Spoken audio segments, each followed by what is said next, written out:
Salut,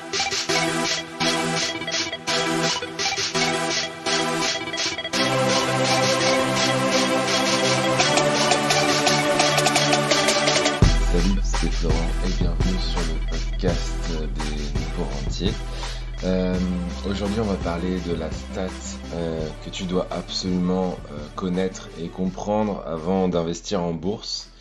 C'est une stat qui a vraiment tout changé par rapport à mes investissements en bourse. Donc, j'espère que ça va pouvoir t'aider aussi dans ton analyse de la bourse et ce que tu peux faire par rapport à la bourse.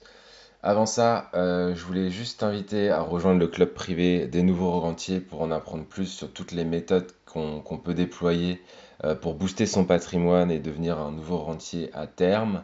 Donc ça, c'est le premier lien qui est dans la description de ce podcast. Et ensuite, je voulais remercier tous ceux qui ont mis des commentaires et des notes sur Apple Podcast.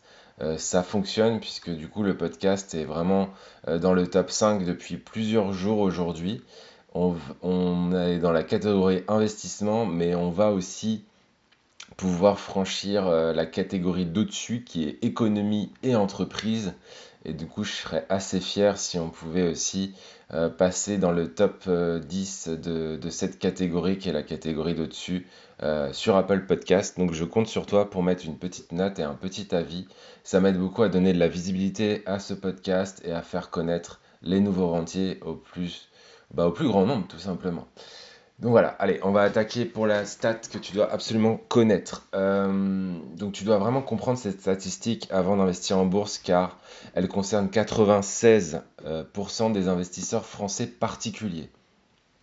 Cette stat, en fait, je l'ai découverte il y a 5 ans et elle m'a vraiment retourné le cerveau, elle a tout changé dans ma manière d'approcher la bourse et j'ai mis 5 ans à comprendre cette statistique.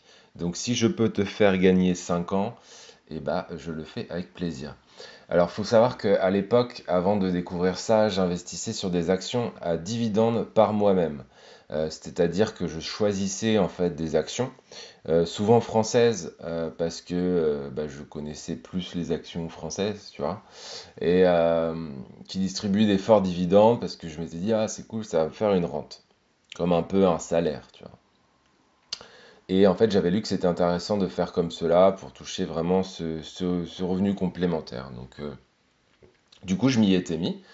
Et j'avais donc pris les 2 000 € qui traînaient sur mon livret A que mes parents m'avaient légué pour ma vie de jeune adulte. Et j'ai investi sur Total, sur EDF, sur Danone, sur Air Liquide, etc., etc. En parallèle, je m'étais abonné à des newsletters qui m'envoyaient des recommandations sur des actions qui avaient des potentiels intéressants. Et là, j'ai mis 5 ans à m'en rendre compte, mais premier problème, c'est que quand on a un petit portefeuille comme j'avais à l'époque, donc de 2 000 €, investir dans des actions avec dividendes est une erreur, et je pèse mes mots. Avec 2 000 €, en fait, tu vas pouvoir investir peut-être sur une petite dizaine de sociétés, mais pas plus.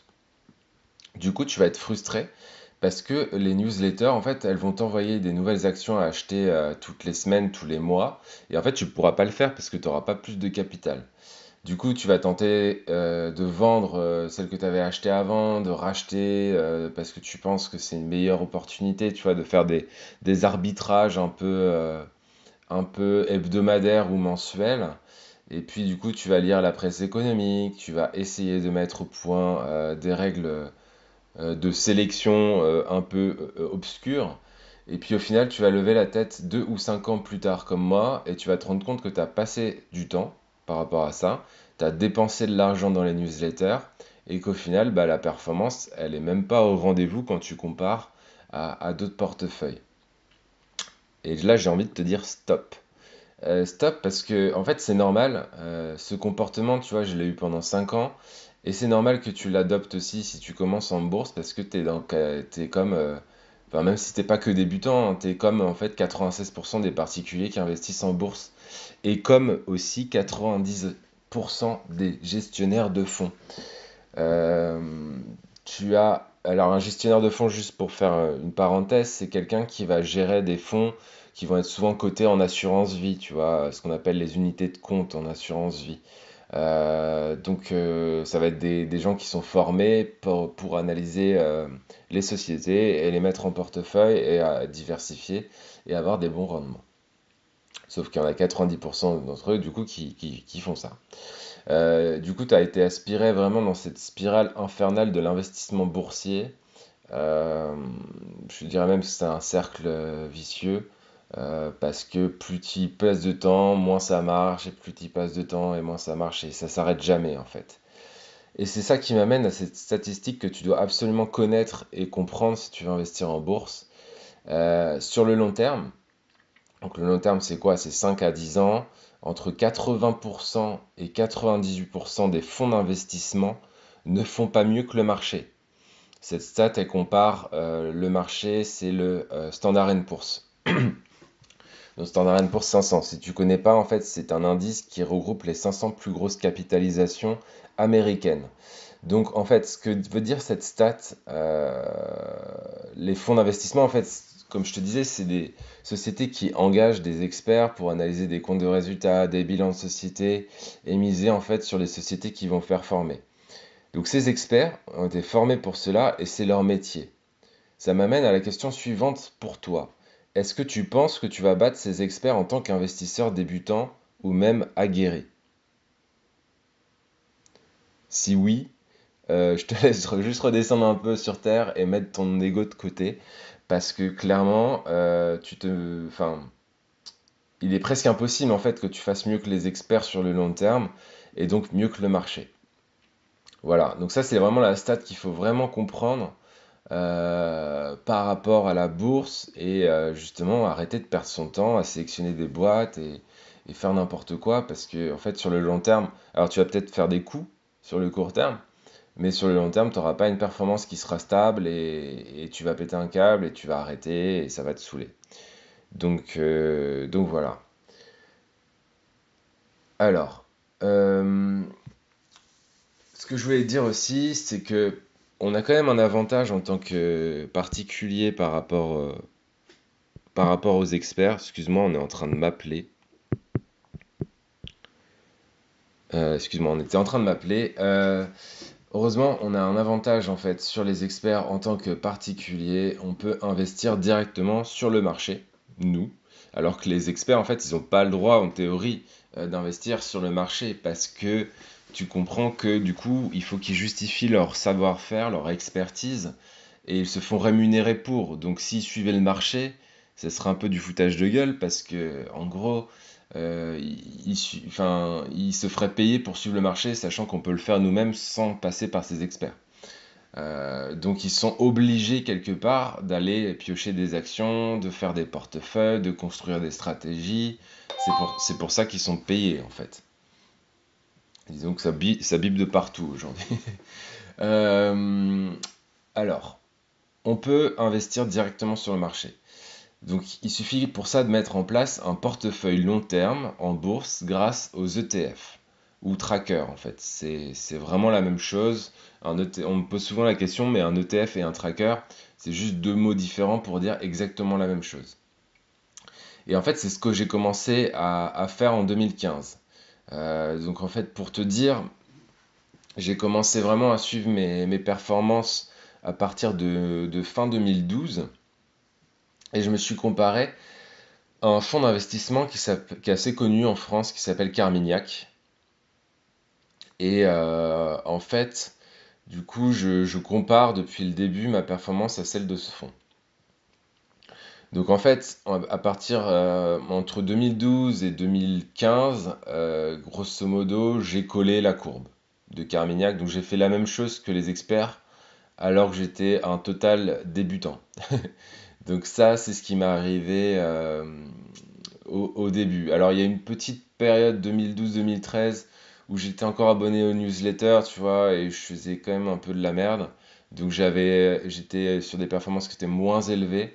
Après j'ai recollé la courbe et à partir du moment en fait où j'ai décidé euh, de mettre en place des portefeuilles long terme sans prise de tête, et ben j'ai décroché la courbe par le haut.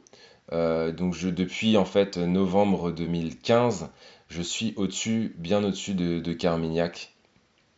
Tu vois, en fait, entre 2012 et aujourd'hui, Carmignac a fait 90% de plus-value. Et moi, je suis à 290% de plus-value actuellement. Donc j'ai fait x3 en fait sur mon capital, tout simplement. Voire x4. Ouais, x4 en fait. x4 sur mon capital. La différence, en fait, à partir du moment où j'ai décroché Carmignac et j'ai fait mieux que Carmignac, c'est tout simplement j'ai arrêté de jouer et j'ai investi 100% de mon portefeuille sur des ETF. En plus de cela, en fait, je me suis fixé vraiment une stratégie d'investissement long terme que je suis en fait mois après mois et année après année. Euh, voilà, donc la bonne nouvelle pour toi, si tu t'intéresses à la bourse et que tu es un complet débutant, c'est que ces stratégies-là, je les ai mis dans un petit programme. J'ai compilé en fait 11 stratégies gagnantes en bourse qui sont basées sur des ETF et en fait que j'ai sélectionné pour toi. Et maintenant que tu connais cette stat, en fait, tu as deux choix. Tu peux continuer à essayer de battre les experts dans ton coin, ou tu peux rejoindre Justine, Patrick, Julien, Tina, Bastien, Lucie, Flavien, Robin, Annie, Adrien, Laura, Mathieu, Sylvain, Narcisse, Jean-Baptiste, Léo, etc., qui ont choisi de reprendre leur investissement en bourse en main pour le prix de 3 livres.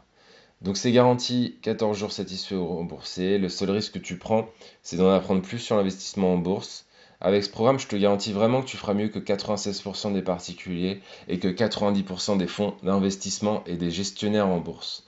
Pour accéder à ce programme, je le mettrai sur le premier lien dans la description de ce podcast. Donc tu pourras le trouver n'importe où. Et voilà, et je t'engage vraiment à regarder ça. Il y a une petite vidéo qui te montre un petit peu le contenu dans le détail de ce programme. Donc si tu fais confiance dans mon approche de la bourse et dans ma capacité finalement à te transmettre des connaissances par rapport à la bourse et que tu es complet débutant, bah fonce, prends-toi ce petit programme pour Noël. Ce sera ton petit cadeau de Noël et tu en apprendras beaucoup plus que sur la bourse que n'importe qui. Voilà. Bah écoute, je te souhaite une belle journée et je te dis, alors du coup pas cette année parce que là aujourd'hui c'est le dernier podcast de l'année. Je prends des vacances et la reprise du podcast sera début janvier, à partir du 4 ou du 5 janvier.